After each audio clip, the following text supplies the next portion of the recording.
Hello, my dear viewers. I am Anwar Hussain Barbiya. Welcome you to your channel AHB Physics. So we are studying electromagnetic induction. Electromagnetic induction is the sixth chapter in your class 12 physics. So this will be lecture 9th on electromagnetic induction.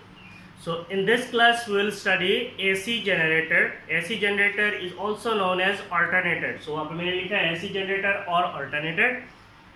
So with this topic, that is with AC generator, the theory portion of electromagnetic induction will complete. ठीक है. The question ये है कि what is AC generator? AC generator क्या होता है? Means AC generator है, so it is basically an electric device. ये क्या है? एक electric device है that converts mechanical energy into electrical energy. तो generator के बारे में आप लोगों ने पहले भी पढ़ा है क्लास 10 में. So AC generator क्या है? AC generator is a device that converts mechanical energy into electrical energy. AC generator क्या करता है? Mechanical energy को electrical energy में convert करता है. Clear? तो सबसे पहला चीज है, what is AC generator? AC generator is a device.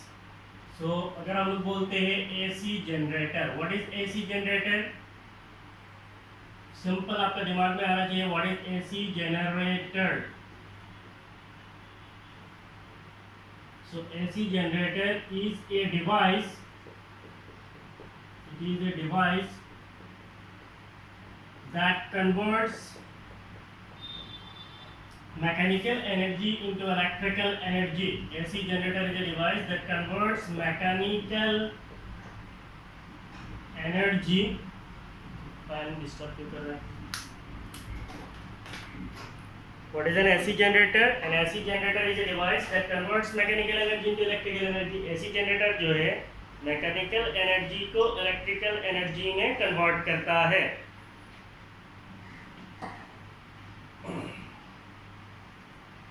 AC a device that converts mechanical energy into electrical energy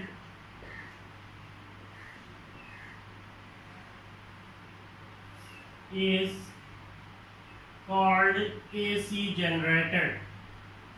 तो AC generator हमें क्या देता है? इलेक्ट्रिकल एनर्जी देता है. उसका इनपुट क्या है? Mechanical energy. तो अगर मैं कहूँ AC generator, so AC generator का इनपुट क्या होता है? The input to the AC generator is mechanical energy. The input to AC generator, मान लीजिए इनपुट है, इसका इनपुट क्या होता है? The input is mechanical energy.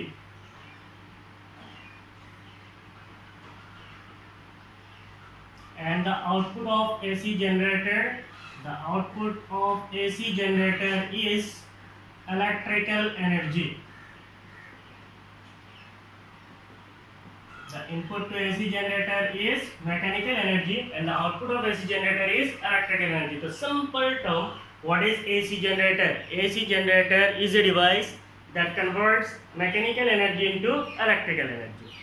Next चीज आता है, इस टॉपिक के ऊपर आपको एग्जाम में क्वेश्चन क्या आ सकता है? तो क्वेश्चन ये आ सकता है, what is the principle of operation of AC generator. AC generator जो है कौन सा प्रिंसिपल पे काम करता है? Write in brief about the principle, construction and working of AC generator. एक एसी जनरेटर का आपको क्या करना है? प्रिंसिपल बताना है, कंस्ट्रक्शन बताना है, वर्किंग बताना है, लिखना है.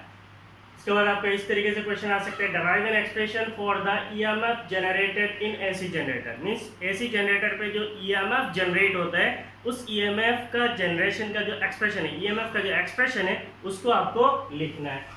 तो यहाँ पे जो आपको एक फिगर दिख रहा है, this is basically your AC generator. ये क्या है? एक एसी जनरेटर है.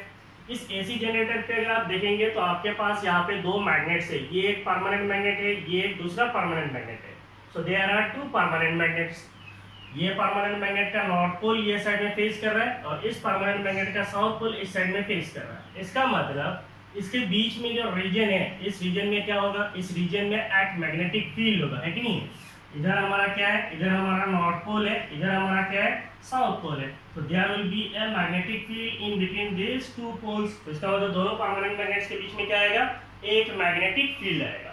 उस मैग्नेटिक फील्ड के अंदर हम लोगों ने एक कॉइल को प्लेस किया. So this is a coil and it is placed in the magnetic field. इसको हमने क्या किया? मैग्नेटिक फील्ड के अंदर प्लेस किया. So this is a coil and it is placed in the magnetic field. तो हम लोगों ने पढ़ा था there are various methods of producing flux change, there are various methods of producing flux change and with that methods we can generate the EMF. Means EMF को generate करने के लिए 3 मेथड है। सबसे पहले क्या है, हम लोगों ने पढ़ा था by relative motion. So when there is relative motion between the magnet and coil और current carrying coil and second coil, then there is magnetic flux change. Due to that magnetic flux change EMF is induced in coil. ये हो गया पहला method. दूसरा method में हम लोगों ने क्या पढ़ा था, मोशनल इलेक्ट्रोमैग्नेटिक फोर्स में। मोशनल इलेक्ट्रोमैग्नेटिक फोर्स में हम लोगों ने क्या पढ़ा था, when a conductor is rotated in a magnetic field, अगर किसी एक कंडक्टर को मैग्नेटिक फील्ड में रोटेट करते हैं, then the area of that conductor linking the magnetic field changes. Due to that flux change occurs and that flux change induces EMF। और यहाँ पे हम लोग क्या पढ़ेंगे, ये थर्ड मेथड है, the coil will rotate. Coil जब रोटेट करेगा देन क्या होगा, कॉइल रोटेट करने से क्या होता है, कॉइल रोटेट करने से effective area linking the magnetic field will change. Effective area linking the magnetic field will change. आप लोग बोलोगे ये इफेक्टिव एरिया क्या है, कुछ नहीं है। अगर हम लोग बोलते हैं there is a uniform magnetic field, suppose that uniform magnetic field is D vector. इस यूनिफॉर्म मैग्नेटिक फील्ड के अंदर मैंने किसी एक कॉइल का प्लेन को रखा है। So this is the plane of a coil, है कि नहीं है। अब इस कॉइल का अगर मैं एरिया वेक्टर बोलता हूँ, say that area vector is a vector. Coil का एरिया वेक्टर कितना है, ए वेक्टर है। ये एरिया वेक्टर और मैग्नेटिक फील्ड वेक्टर के बीच में मान लीजिए एंगल कितना है, थीटा है। तो हम लोगों ने पढ़ा था what is magnetic flux. Magnetic flux is defined as the number of magnetic lines of force. Magnetic flux is defined as the number of magnetic lines of force that will link perpendicular to the magnetic field. तो अगर मैं बोलता हूँ magnetic field किस तरीके का है, magnetic field कैसा है, ऐसा सीधा जा रहा है। अगर मेरा ये कॉइल ऐसे परपेंडिकुलर कंडीशन पे है तो जितने मैग्नेटिक फील्ड आएंगे वो सारे मैग्नेटिक फील्ड इस कॉइल के साथ लिंक करेगा। So this will be the flux. अब मैं मान लीजिए कॉइल को अगर ऐसा टेढ़ा कर देता हूँ, कॉइल को मैंने कैसा कर दिया, ऐसा टेढ़ा कर दिया। मैग्नेटिक फील्ड कैसा है, मैग्नेटिक फील्ड ऐसा है सीधा। और एरिया वेक्टर कैसा है, एरिया वेक्टर ऐसा है। इसके मतलब अभी यहाँ पे एरिया वेक्टर ऐसा है, अच्छी तरीके से देखो, एरिया वेक्टर कैसा है, ऐसा है। और मैग्नेटिक फील्ड वेक्टर कैसा है, ऐसा है। तो ये हो गया मैग्नेटिक फील्ड वेक्टर, ये हो गया एरिया वेक्टर। इनके बीच में एंगल कितना है, angle is theta.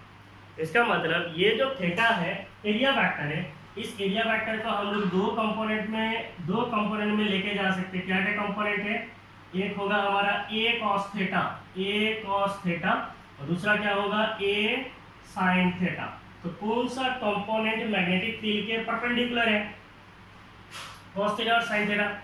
So the component of magnetic field, it is the component of area that is perpendicular to the magnetic field will constitute flux. So component of magnetic field that is perpendicular to the magnetic field will constitute flux. इसको अच्छी तरीके से इधर से देखो। अगर मैं बोलता हूँ ये मेरा एरिया वेक्टर है और ये मैग्नेटिक फील्ड वेक्टर है, तो ये हो गया a cos theta. So it is perpendicular to the magnetic field or along the magnetic field. Perpendicular कौन सा है, ये है। सो परपेंडिकुलर हमारा क्या होना चाहिए, एरिया वेक्टर जो है परपेंडिकुलर होना चाहिए। एरिया क्या होना चाहिए, परपेंडिकुलर होना चाहिए। क्लियर। तो एरिया परपेंडिकुलर होने से, एरिया जब परपेंडिकुलरली मैग्नेटिक फील्ड के साथ लिंक करेगा तभी जाके हमारा क्या बनेगा, में से फ्लक्स पैदा होगा। तो इसका मतलब ये कॉइल का एरिया वेक्टर कैसा है, ऐसा है। तो ये हो गया A cos theta. A cos theta जो कंपोनेंट है it is perpendicular to magnetic field, क्योंकि ए कॉस थीटा के परपेंडिकुलरली आपका जो होता है, हम लोग अगर मैग्नेटिक फ्लक्स बोलते हैं, what is magnetic flux, magnetic flux is defined as B A cos theta, है कि नहीं है। इसका मतलब ए कॉस थीटा की वजह से हमें क्या मिलता है, ए कॉस थीटा की वजह से हमें फ्लक्स मिलता है। तो ए कॉस थीटा जो कंपोनेंट है it is the perpendicular component to the magnetic field. आपको वहां पे देख के पता नहीं चलेगा, but A cos theta component जो है it is perpendicular to the magnetic field है, and A sine theta component जो है it is actually along the magnetic field. Clear. ना वहाँ पे देखिए हमारा जो कॉइल है उस कॉइल की रोटेशन की वजह से ए कॉस थीटा जो है वो चेंज करेगा। ए कॉस थीटा चेंज करेगा, उसको सीधा आप भूल जाइए। मान लीजिए ये मेरा कॉइल है, अगर मैं इस तरीके से रखता हूँ तो मैग्नेटिक फील्ड कैसे आएगा, मैग्नेटिक फील्ड ऐसे आएगा। तो इसका एरिया कैसा है, इसका एरिया जो है parallel to the magnetic field है। पैरेलल टू मैग्नेटिक फील्ड होगा तो कुछ भी फ्लक्स पैदा नहीं होगा। अब मैं कॉइल को ऐसा कर रहा हूँ तो कुछ मैग्नेटिक फील्ड लाइन जो है इसके साथ लिंक करेगा तो कुछ फ्लक्स लिंक करेगा। इसको अगर ऐसा करूँगा तो थोड़ा ज़्यादा लगेगा, ऐसा करूँगा तो और ज़्यादा लगेगा। इसको एकदम परपेंडिकुलर कर दूंगा तो सारा मैग्नेटिक फील्ड लाइन जो इसके साथ लिंक करेगा, है कि नहीं है। तो व्हेन सारा मैग्नेटिक फील्ड लाइन इसके साथ लिंक करेगा, इसका मतलब ज्यादा फ्लक्स लिंक करेगा, ज्यादा फ्लक्स लिंक करेगा, इसका मतलब ज्यादा ईएमएफ पैदा होगा। तो इसका मतलब ये जो हमारा कॉइल है, इस कॉइल को ऐसे मान लीजिए कॉइल है, इस कॉइल को अगर मैं ऐसे मैकेनिकली रोटेट करता हूँ, if the coil is mechanically rotated in the magnetic field, ये अगर ऐसे रोटेट करता है मैग्नेटिक फील्ड में, देन इसका जो एरिया वेक्टर है linking the magnetic field will change. Area vector जो मैग्नेटिक फील्ड के साथ लिंक करेगा वो चेंज करेगा। एरिया वेक्टर का कंपोनेंट मैग्नेटिक फील्ड के साथ लिंक कर रहा है वो चेंज होगा, इसका मतलब फ्लक्स चेंज होगा। क्यों? क्योंकि phi equal to B A cos theta है, ए कॉस थीटा चेंज कर रहा है धीरे धीरे, क्योंकि एंगल चेंज हो रहा है ना, थीटा चेंज हो रहा है, तो थीटा चेंज होने से ए कॉस थीटा चेंज होगा, ए कॉस थीटा चेंज होगा, इसका मतलब फ्लक्स चेंज होगा, फ्लक्स चेंज होगा तो इसका मतलब इंड्यूस्ड ईएमएफ आएगा। तो उसमें इंड्यूस्ड ईएमएफ कितना आएगा उसे हमें निकालना है। तो हम फिर से यहाँ पे आ जाते हैं। यहाँ पे हमारे पास दो परमानेंट मैग्नेट्स है, इसके बीच में एक यूनिफॉर्म मैग्नेटिक फील्ड है। क्यों? यहाँ पे नॉर्थ पोल है, यहाँ पे साउथ पोल है। इस यूनिफॉर्म मैग्नेटिक फील्ड के अंदर हमने एक कॉइल को रखा है, उस कॉइल को हम लोग क्या करेंगे, मैकेनिकली रोटेट करेंगे। कॉइल को क्या करेंगे, ऐसे मैकेनिकली रोटेट करेंगे। कॉइल अगर मैकेनिकली रोटेट होगा तो इसका एरिया जो मैग्नेटिक फील्ड के साथ लिंक कर रहा है वो एरिया चेंज करेगा, एरिया कंपोनेंट चेंज होगा, अल्टीमेटली क्या हो जाएगा, फ्लक्स चेंज होगा। क्यों? क्योंकि flux phi B is equal to B A cos theta है। अगर मेरा A cos theta component change होता है रोटेशन की वजह से तो फ्लक्स चेंज होगा, फ्लक्स चेंज होगा तो फ्लक्स अगर चेंज करता है इसका मतलब इंड्यूस्ड ईएमएफ आएगा। वही तो हम लोगों ने फ्रेडेल लॉ में पढ़ा है।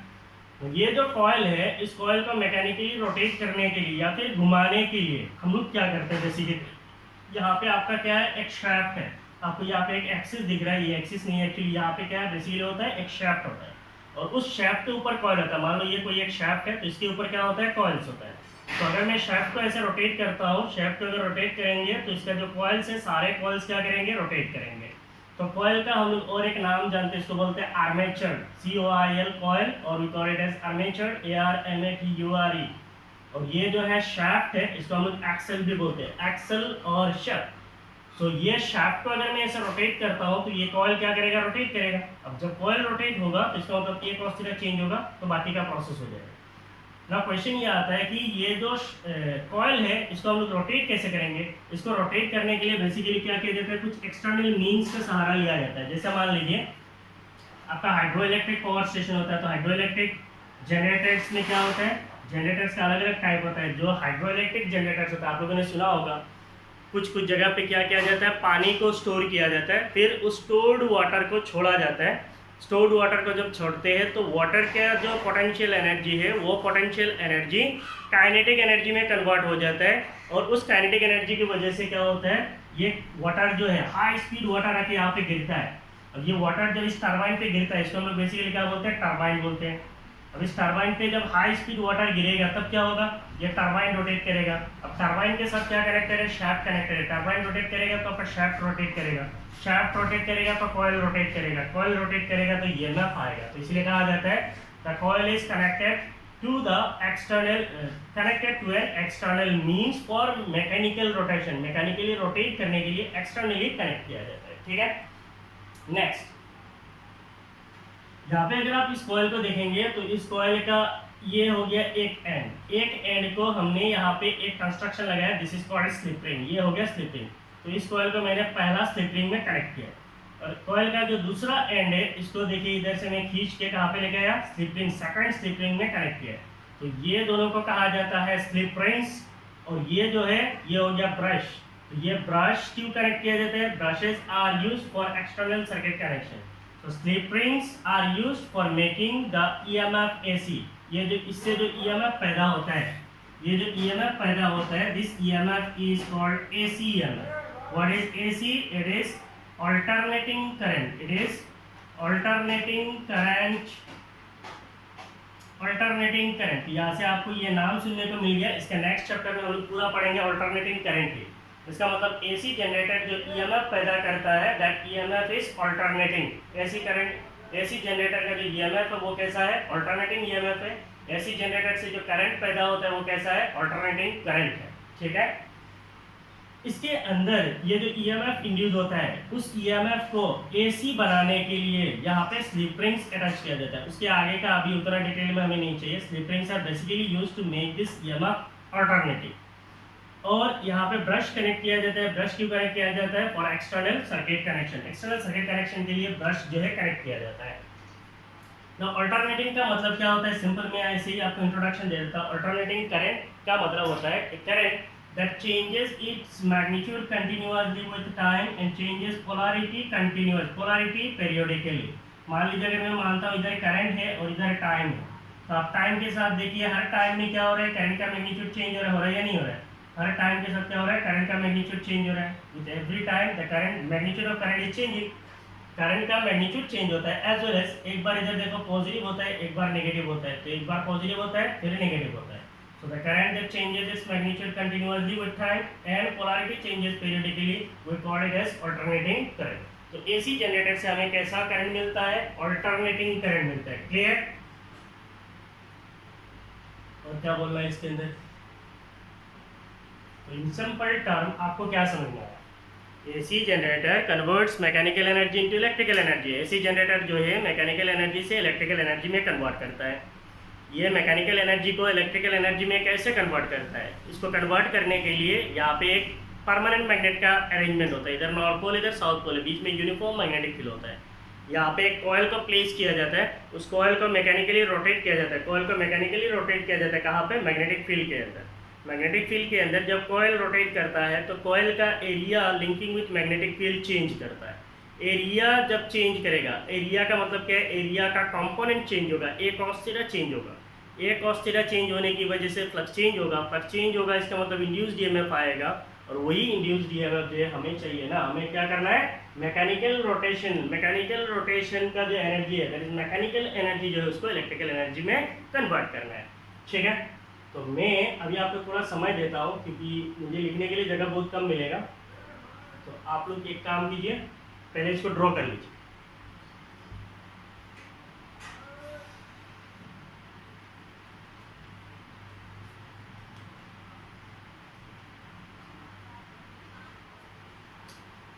हो गया?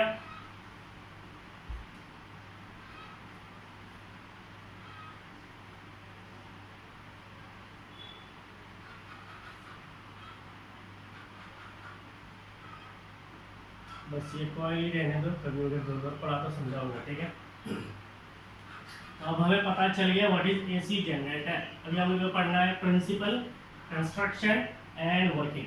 What is the principle of operation of AC generator, how is it constructed, वो कैसे बना हुआ है, and it's working. So next चीज आता है principle. What is the principle of working of AC generator? Principle, so the basic principle is it works on the principle of electromagnetic induction. It works on the principle of electromagnetic induction. So AC generator जो है basically work किस में करता है? It works on the principle of electromagnetic induction. यहाँ पे कैसे काम करता है? As the coil rotates, the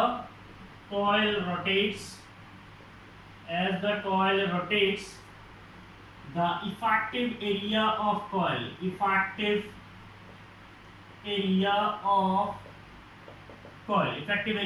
का मतलब क्या है? A cos theta. As the coil rotates, the effective area of coil, there is A cos theta, changes, which causes flux change,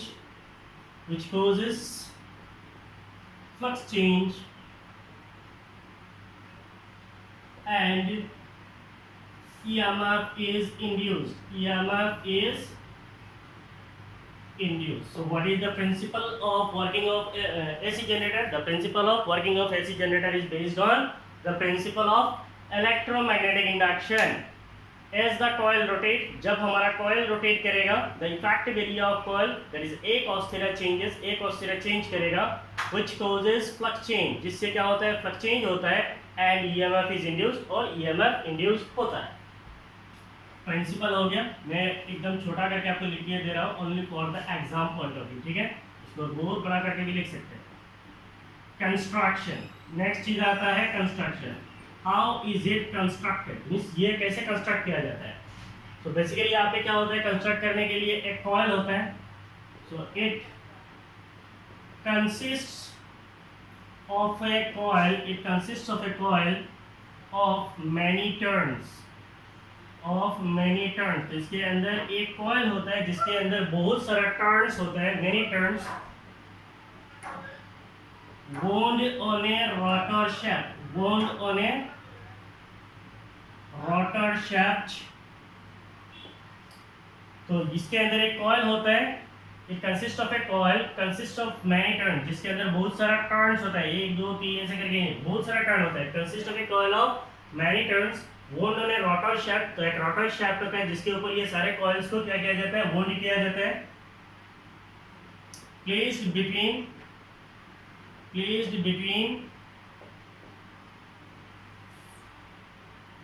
two strong permanent magnets, placed between two strong permanent magnets। NA होता है, NE होता है, permanent magnets। So placed between two strong permanent magnets। तो coil जो है इसको दो strong permanent magnets के बीच में place किया जाता है, ठीक है। Next, the end points of coils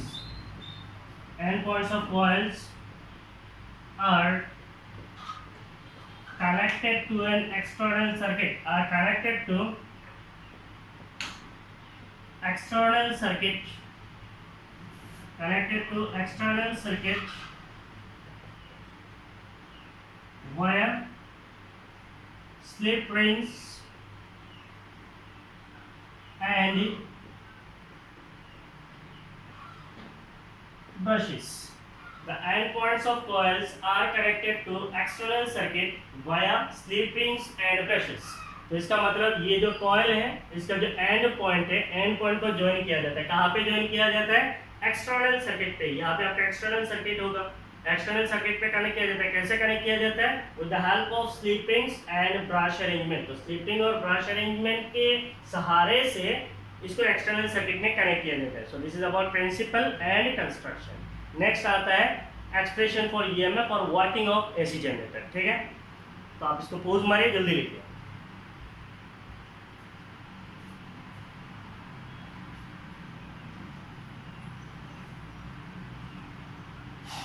हो गया। अब इसकी जरूरत नहीं है।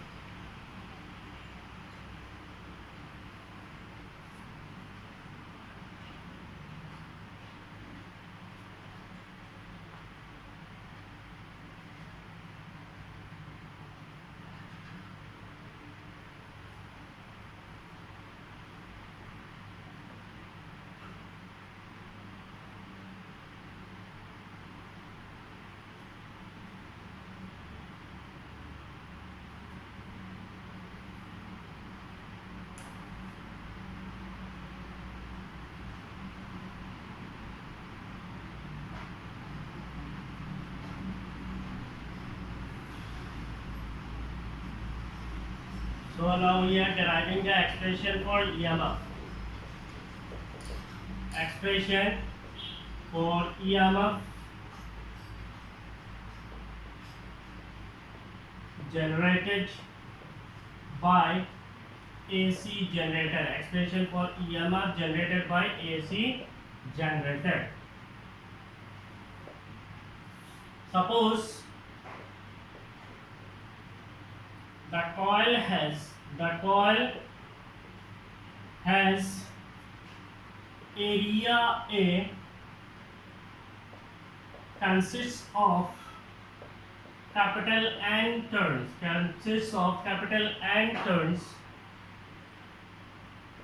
is rotated with a constant angular speed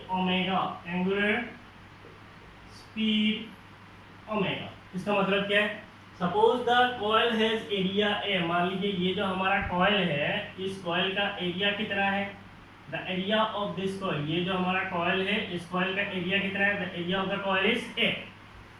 suppose the coil has area A consist of capital N turns, तो यहाँ पे मैंने एक टर्न कंसीडर किया, ऐसे कितने टर्न्स है, ये तो रेक्टेंगुलर कॉइल है तो इसमें कितने टर्न है, 1 2 3 4 करके कितने टर्न है, कैपिटल एन टर्न्स है।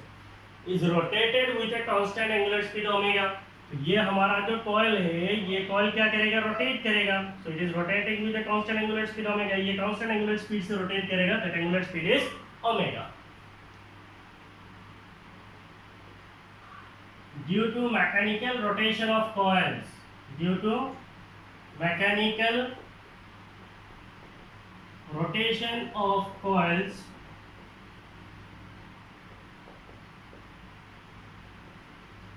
the effective area that is A cos theta changes due to mechanical rotation of coil, coil का mechanical rotation की वजह से the effective area that is A cos theta changes, which causes flux change, and an EMF is induced, जिसकी वजह से flux change होता है और induced EMF पैदा होता है।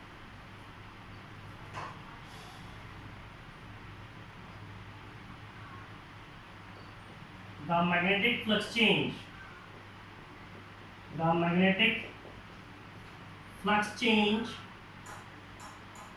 at any instant of time, magnetic flux change at any instant of time is, magnetic flux change at any instant of time is, अगर हम लोग बोलते हैं the magnetic flux is phi b, then it is equal to b a cos theta, so it will be equal to b a cos omega t.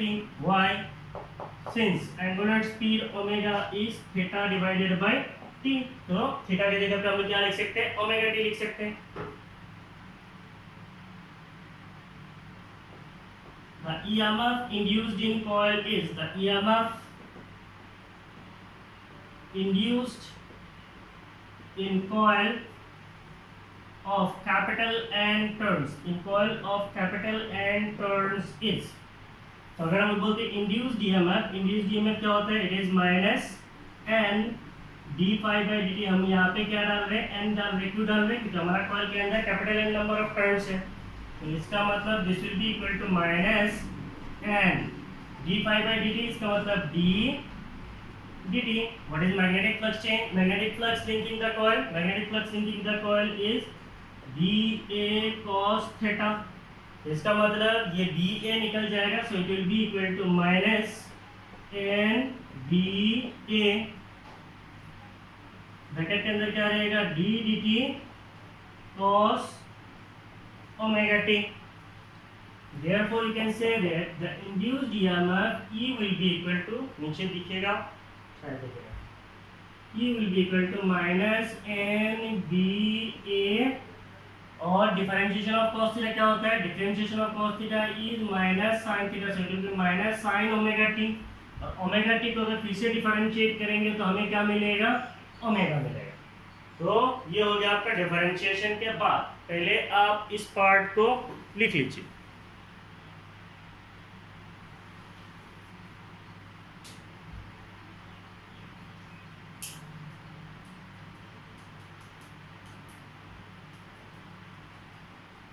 हो गया,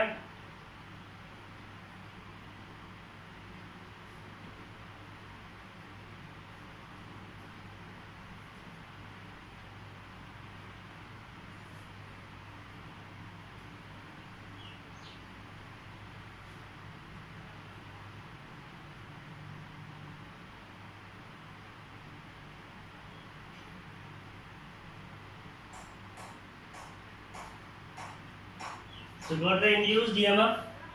The induced EMF E is equal to ये minus minus, so ultimately आपको क्या मिलेगा, n b a omega sin omega t. So this is the induced EMF in coil.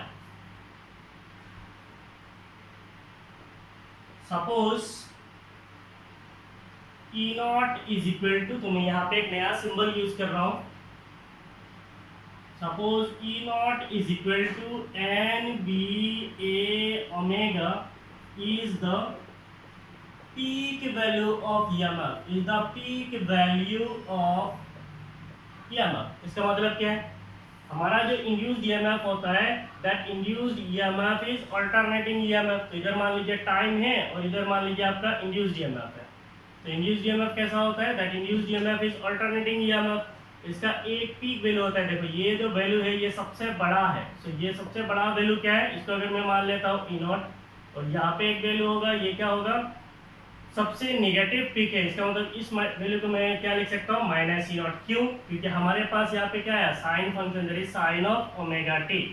और sine function का maximum value कितना होता है? Maximum value is +1. Minimum value कितना होता है? -1. इसका मतलब sine function varies between -1 and +1. Sine function varies between -1 and +1, जिसकी वजह से हमारा जो EMF होता है, इसका शेप कैसा होता है? इसका शेप जो है साइनसॉइडल वेव के शेप होता है. तो ये साइन फंक्शन की वजह से हमारा इंड्यूस्ड EMF जो है, इसका एक बार पॉजिटिव पीक मिलेगा और एक बार नेगेटिव पीक मिलेगा. तो E नॉट का मतलब क्या है? NBA omega. सो इससे हमें क्या मिलेगा? इससे हमें मिलेगा peak value of EMF. Peak value of EMF का मतलब क्या है? सबसे बड़ा value. So E naught is NBA omega. Therefore, if we say the induced EMF in coil, induced EMF E can be written as E naught sine of omega t.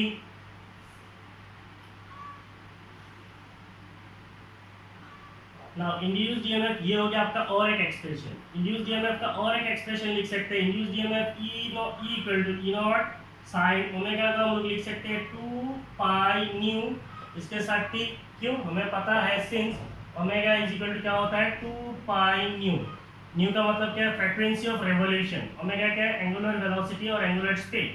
तो इसका मतलब ये जो न्यू है, it is frequency of revolution of coil. तो in terms of frequency of revolution of coil we can write it as like this.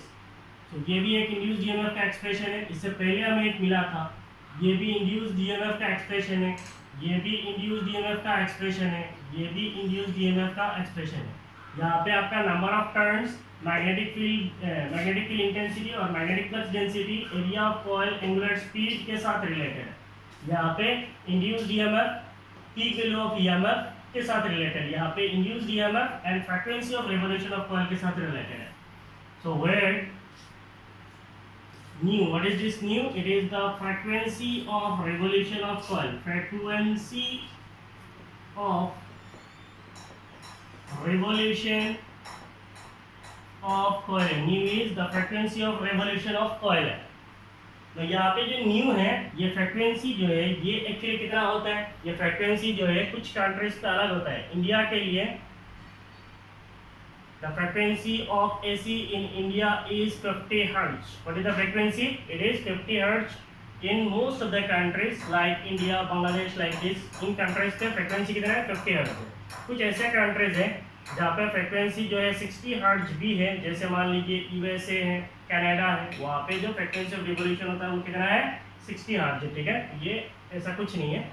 ये frequency constant क्यों रखा जाता है, आपको इन फ्यूचर स्टडीज में पता चलेगा. तो इंडिया में जितने भी एसीज है, सारे एसीज का फ्रीक्वेंसीज कितना है? 50 हर्ट्ज है. क्लियर? सो आप इसको पोज मारिए, लिखिए.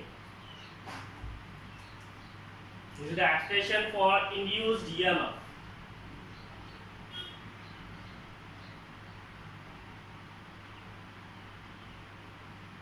हो गया. इसके बाद हम लोग थोड़ा ब्रीफली पढ़ेंगे टाइप्स ऑफ जनरेटर्स. जनरेटर जो होता है, अभी हम लोगों ने पढ़ा है जनरेटर्स. ये जनरेटर्स का भी टाइप्स होता है. What are the different types of generators? तो ये टाइप्स ऑफ जनरेटर्स के लिए आप लोग क्या करेंगे? एनसीईआरटी का इलेक्ट्रोमैग्नेटिक इंडक्शन में एकदम लास्ट पेज में जाएंगे. एसी जनरेटर के एकदम नीचे जाके आपको मिलेगा, एक पैराग्राफ मिलेगा. उस पैराग्राफ को पढ़ लेना. मैं आपको समझा देता हूँ, कुछ नहीं है. So what are the various types of AC generators? AC generator जो है, इनका बहुत सारा टाइप्स होता है. What are the various types of AC generator? सबसे पहला जो टाइप है it is hydro electric generator. It is hydro electric generator है. सेकेंड टाइप का जो जनरेटर है इट इज थर्मल जनरेटर है. क्या है? Thermal generators. और थर्ड टाइप का जो है it is nuclear power generator है. न्यूक्लियर पावर जनरेटर है. ठीक है. तो इसका मतलब एसी को पैदा करने के लिए हमें जनरेटर चाहिए और जनरेटर से एसी पैदा करने के लिए हमें क्या चाहिए? मैकेनिकल रोटेशन चाहिए. मैकेनिकल रोटेशन कहाँ पे चाहिए? कॉइल को रोटेट करना है. मान लीजिए ये हमारा कॉइल है, तो इस कॉइल को मैकेनिकली रोटेट करना है. मैकेनिकली रोटेट करेगा तो इसमें क्या आएगा? इंड्यूस्ड ईएमएफ आएगा. अब मैकेनिकल रोटेशन के लिए हम लोग बेसिकली क्या करते हैं? यहाँ पे मैंने आपको बोला था क्या यूज करते हैं? टरबाइन यूज करते हैं. आपको पता है. तो ये टरबाइन है. टरबाइन के साथ क्या होता है? टरबाइन के साथ आपका शाफ्ट कनेक्टेड है, तो टरबाइन रोटेट होगा तो शाफ्ट भी रोटेट होगा. तो इन टरबाइन्स को रोटेट कराने के लिए बेसिकली क्या किया जाता है? ऐसे पानी को स्टोर किया जाता है. आप लोगों ने सुना होगा बड़ा बड़ा डैम्स बनाया जाता है. यहाँ पे क्या होता है? डैम्स. तो ये डैम्स को कंस्ट्रक्ट करके क्या किया जाता है? पानी को स्टोर किया जाता है. ऐसे ही समझा रहा हूँ आपको. ठीक है. खाली आप दिमाग में ऐसे ही डाल दो, कुछ नहीं है. आप एनसीईआरटी से रीडिंग मार लेना. ठीक है.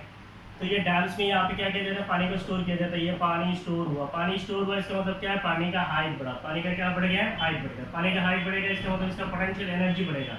पोटेंशियल एनर्जी बढ़ेगा इसका मतलब mgh हाइट की वजह से क्या होगा? पोटेंशियल एनर्जी बढ़ेगा. अब मान लीजिए यहाँ से मैं अगर एक कनेक्शन देता हूँ, इसका मतलब यहाँ पे मैंने एक पाइप लगा दिया. इसको बेसिकली कहा जाता है पैन स्टॉक. क्या कहा जाता है? Pan stock. अब इस पैन स्टॉक से जब पानी निकलेगा, यहाँ पे इमेजिन करो हाइट जो है 500 मीटर 1000 मीटर हाइट तक अगर मान लीजिए रेस कर लेते हैं, इससे जो पानी निकलेगा इसका स्पीड कितना होगा? The velocity will be very high. It will come out at a very high speed. Speed बहुत ज़्यादा होगा. इसका मतलब काइनेटिक एनर्जी क्या होता है? Kinetic energy is half mass velocity square. इसका मतलब वेलोसिटी के साथ रिलेटेड है. तो इसमें बहुत ज़्यादा काइनेटिक एनर्जी से पानी गिरेगा, जिसकी वजह से इसका जो रोटेशन है इट विल स्टार्ट रोटेटिंग. अब ये रोटेशन की वजह से कॉइल रोटेट होगा, जिससे आपको क्या मिल जाएगा? ईएमएफ मिल जाएगा. ये एक प्रोसेस है that is called hydro electric generator. Means hydro electric generator में क्या किया जाता है? वाटर को डैम में स्टोर करके वाटर का पोटेंशियल एनर्जी को रेज करके फिर छोड़ा जाता है. That is potential energy of water is converted into electrical. Potential energy of water is converted into kinetic energy, and that kinetic energy, due to that kinetic energy, the turbine will rotate. Due to the rotation of turbine, the coil will rotate. As a result, you will get the induced EMF. Second type of generator is your thermal generator. तो thermal generator पे क्या किया जाता है? thermal generator में basically वैसे ही कुछ technique किया जाता है. That technique is called heat. यहाँ पे क्या किया जाता है? हीट को पैदा किया जाता है. हीट को प्रोड्यूस करके मान लीजिए यहाँ से मैं एक पाइप लगा लेता हूँ इस टरबाइन पे. तो ये क्या है? एक पाइप है और यहाँ पे क्या है? पानी है. सो ये पानी यहाँ पे ऐसा नहीं सोचना नहीं छोटा सा टैंक में पानी गर्म किया जाता है. बहुत बड़ा टैंक में पानी गर्म किया जाता है. ठीक है. अब ये हो गया मेरा एक टैंक. उस टैंक के अंदर क्या है? वाटर है. सो ये क्या है? पानी है. अब इसको क्या किया जाता है? इसको हीट किया जाता है. इसको हीट करने के लिए बेसिकली क्या यूज़ किया जाता है? कोल यूज़ किया जाता है. और ये बहुत सारा कोयले की ज़रूरत पड़ता है इतना बड़ा टैंक का पानी को गर्म करने के लिए. अब जब पानी गर्म होता है तो यहाँ पे क्या होता है? इसके अंदर से हाई स्पीड स्टीम निकलता है. क्या निकलता है? हाई स्पीड स्टीम निकलता है. अब ये हाई स्पीड स्टीम जब जाता है इधर से जाके कहाँ पे गिरता है? जाके टरबाइन पे गिरता है. फिर टरबाइन का रोटेशन होता है, आपको इंड्यूस्ड ईएमएफ मिल जाता है. ये हो गया थर्मल जनरेटर्स का कॉन्सेप्ट. न्यूक्लियर पावर जनरेटर में क्या किया जाता है? न्यूक्लियर पावर जनरेटर में इसी बेस पे ही काम करता है, लेकिन यहाँ पे कोल जो है उसको इस्तेमाल नहीं किया जाता है. क्यों? क्योंकि कोल बर्न करने से जो एनर्जी मिलता है वो क्या है? बहुत कम मिलता है. तो इसीलिए क्या किया जाता है? यूरेनियम, दैट इज यहाँ पे रेडियो एक्टिव मटेरियल यूज किया जाता है. Radio active material. तो रेडियो एक्टिव मटेरियल को यूज करके एक न्यूक्लियर रिएक्टर को चलाया जाता है. किसको चलाया जाता है? Nuclear reactor. न्यूक्लियर रिएक्टर के अंदर ये रेडियो एक्टिव मटेरियल का रिएक्शन होता है, जिससे क्या होता है?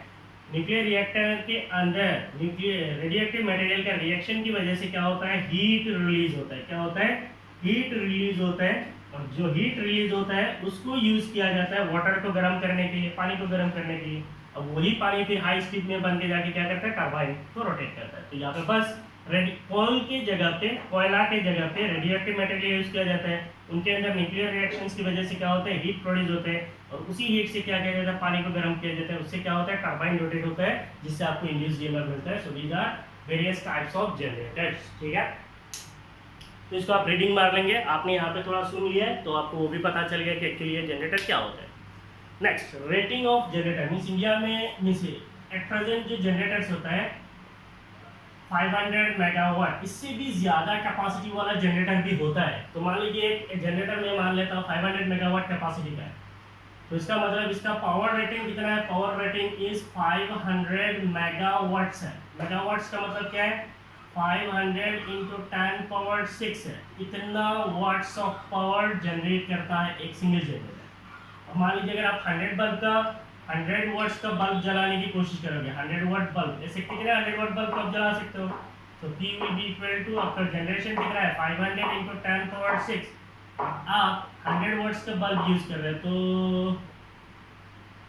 5 इंटू 10 पावर 6 बल्ब में से तो पावर नहीं है, मैं निकाल रहा हूँ number of bulbs, how many bulbs you can glow, so the number of bulbs is 5 million bulbs. So imagine कीजिए एक जनरेटर अगर आप चलाते हो एसी जनरेटर, उस एसी जनरेटर से अगर 500 मेगावाट्स ऑफ आपको इलेक्ट्रिकल एनर्जी आउटपुट मिलेगा, तो उससे 100 वाट्स का आप 5 मिलियन बल्ब्स को ग्लो कर सकते हो। सो this is what is the capacity of AC generator and this is the capacity of electromagnetic induction, and this is only possible because of the development of electromagnetic induction. ठीक है, सो इसके साथ आज का हमारा ये क्लास यहीं पे ख़त्म होता है। ठीक है, तो इसके साथ हमारा थ्योरी भी ख़त्म हो गया इलेक्ट्रोमैग्नेटिक इंडक्शन का।